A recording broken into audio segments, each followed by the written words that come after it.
Bonjour à tous, c'est encore moi, Réginald, et nous sommes dans cette série de vidéos pour parler de l'amour et de la sexualité dans le mariage. Donc dans l'épisode précédent, un long épisode, un peu complexe, j'ai essayé d'aller rapidement pour ne pas vous endormir parce que je sais que ça peut être un peu embêtant. Et dans l'épisode précédent, nous avons vu que l'amour n'est pas si simple que ça. L'amour est complexe, que l'amour humain a différents degrés, 4 degrés, le degré corporel, le degré sensible, le degré de l'esprit avec l'intelligence et la volonté, et un domaine spirituel où la spécificité des chrétiens est que les chrétiens, ils ont cette folie de se marier pour le meilleur et pour le pire. Et donc, nous avons vu que pour avoir cet amour suprême, comme Saint Paul le disait dans la lettre aux Corinthiens, cet amour qui espère tout, qui endure tout, qui fait confiance en tout, eh bien, par nos propres forces, ce n'est pas possible. Nous avons besoin de la grâce de Dieu, de l'amour de Dieu. Nous avons besoin de nous coller à cette source de l'amour pour pouvoir espérer vivre le mariage jusqu'à ce que la mort nous sépare. Et donc, dans cet épisode précédent, qui était assez théorique, nous avons tout de même vu qu'il pouvait y avoir des aspects très concrets à travers la sexualité. Donc, une sexualité qui peut être ordonnée avec le premier degré, qui peut être comparée à la prostitution. Une sexualité qui peut être vécue dans le deuxième degré, dans le domaine sensible, qui peut être aléatoire, puisque nos sentiments, ils vont et ils viennent sans beaucoup de contrôle. Une sexualité qui est basée sur l'intelligence et la volonté, qui fait que nous pouvons choisir lorsque nous avons des relations sexuelles, et une sexualité basée sur le côté spirituel, qui fait que je me rappelle que je ne suis pas parfait, que je n'ai pas à attendre de l'autre qu'il soit parfait non plus, mais que je peux demander au Seigneur de m'apprendre à aimer, apprendre à aimer mon épouse, mon époux, à travers la sexualité, de manière ordonnée. Et donc, après avoir vu cet épisode, il y a un deuxième principe fondamental, puisque ça paraît très dur, ça paraît très complexe, et le principe suivant, qui est que l'amour suscite le respect pour son conjoint, pour sa conjointe, eh bien, dans ce principe-là, nous allons le voir tout de suite, eh bien, sera beaucoup plus concret. Et donc, ce deuxième principe qui est que l'amour suscite un respect pour l'autre, eh bien, quand vous allez vous marier à l'église, eh bien, dans la cérémonie du mariage religieux, en vous engageant dans la voie du mariage, vous promettez amour mutuel, donc ça c'est très important, encore une fois il y a ce mot d'amour, et respect. Et donc, on va voir un peu ce que c'est le respect. Le respect, comme je l'ai dit, c'est déjà, il y a un respect physique et un respect moral. Je ne vais pas, dans le respect moral, écraser l'autre, je ne vais pas penser que l'autre, ses idées, ses actions sont insignifiantes, mais vraiment je vais le respecter dans son intégrité, et même dans son intégrité physique. Donc il y aura un respect pour le corps de son époux, de son épouse. C'est-à-dire qu'on ne va pas obliger l'autre à faire quoi que ce soit. On ne va pas faire plaisir à l'autre à travers des chantages affectifs. Ah, si tu m'aimais, si vraiment tu m'aimais, eh bien tu me ferais ci, tu me ferais ça.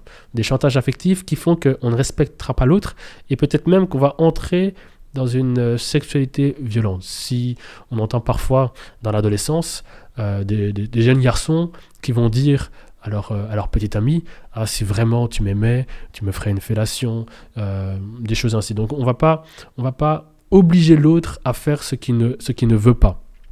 Et donc pour ça, on va essayer de développer une sexualité relationnelle et non pulsionnelle. Comme je l'ai dit, nous sommes régis par des pulsions, et soit on a une sexualité pulsionnelle, c'est-à-dire que on va faire l'amour parce que mes sentiments me le disent, parce que mon corps me le dit, ou alors une sexualité relationnelle qui sera basée sur les 5 langages de l'amour, parce que l'autre m'a exprimé concrètement son amour à travers le toucher physique, à travers le service, à travers le temps de qualité, à travers la parole valorisante, à travers le cadeau. Imaginons, je me sens aimé lorsque l'autre me rend service.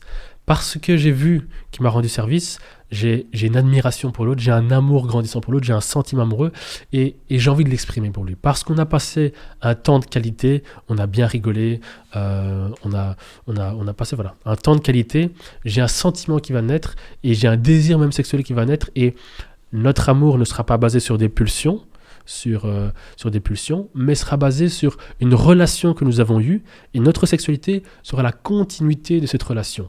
La sexualité sera vécue dans une relation et non dans une pulsion qui sera simplement la recherche de l'assouvissement du plaisir.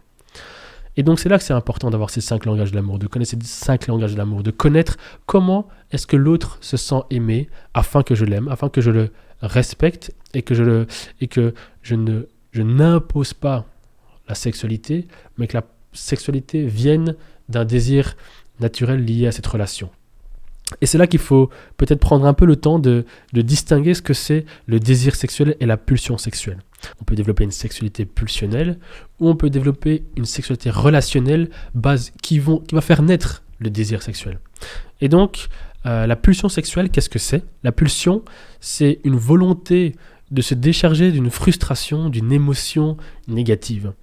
En fait, lorsque je vis des choses pas faciles, au travail il y a des frustrations, je suis fatigué, pour plusieurs raisons, on a des émotions négatives qui émergent en nous, ça peut se résulter en pulsion sexuelle. Et donc là, le problème, il y a 2 problèmes.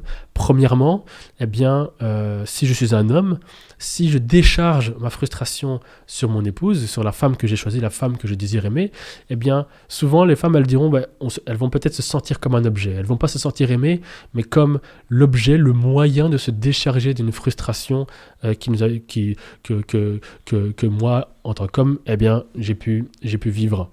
Mais l'autre problème, c'est que combien même je me décharge de cette frustration, la frustration, elle reste là. Et donc, c'est important, si on a une frustration qui résulte en pulsion sexuelle, de se poser la question d'où vient cette frustration et d'aller régler cette frustration avant de penser à la décharger. Elle se déchargera en se résolvant et non en l'assouvissant, en la déchargeant sur la personne qu'on aime.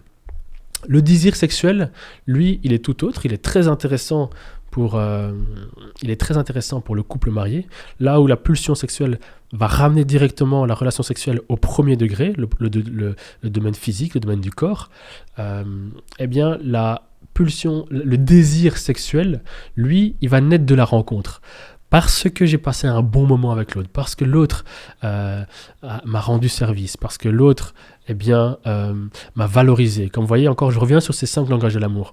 Il y a un désir sexuel qui va naître parce que mon cœur va s'enflammer d'un sentiment amoureux et j'aurai même le désir d'aller plus loin, c'est-à-dire que j'aurai le désir d'exprimer mon amour jusque dans mon corps. Et là, c'est très intéressant parce que ce désir sexuel, lui, il fait grandir l'amour.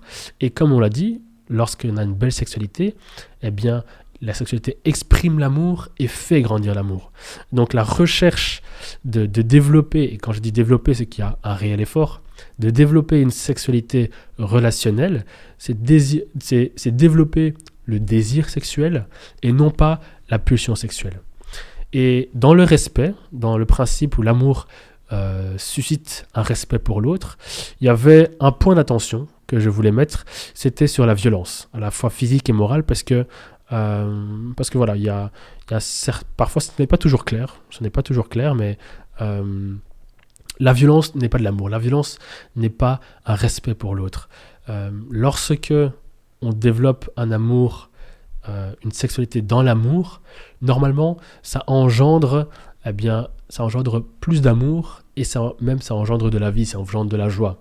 Lorsque on développe une sexualité en dehors de l'amour, bien souvent ça résulte à la violence et c'est là qu'on peut vivre des sexualités désagréables, voire traumatisantes. Et donc voilà pour ce deuxième principe qui est fondamental et qui est un bon guide, un bon rappel pour soi-même. Comme je l'ai dit, voilà, personne n'est parfait. Et c'est là que le pardon est nécessaire, c'est que on se rend compte parfois qu'on n'a pas toujours respecté l'autre, on ne s'est pas toujours respecté. C'est pas forcément l'homme, ça peut être la femme aussi. Donc c'est l'homme et la femme ne se respectent pas toujours. Et c'est là que le pardon est vraiment nécessaire pour pouvoir grandir dans l'amour, pour pouvoir construire cet amour durable, cette sexualité épanouissante. C'est que lorsque on s'est rendu compte qu'on n'a pas vraiment respecté l'autre, eh bien voilà, demander pardon et donner le pardon. Parfois c'est difficile et c'est pour ça que le 4e degré vient nous aider, le Seigneur vient nous aider. Lorsqu'on s'entraîne à demander pardon à Dieu, eh bien de la même manière, on aura plus simple à demander pardon à l'autre et à pardonner l'autre parce qu'on se rend compte que nous sommes tous des pauvres pécheurs. Donc voilà pour ce 2e principe, que l'amour suscite le respect. Et je vous dis à bientôt pour le 3e principe.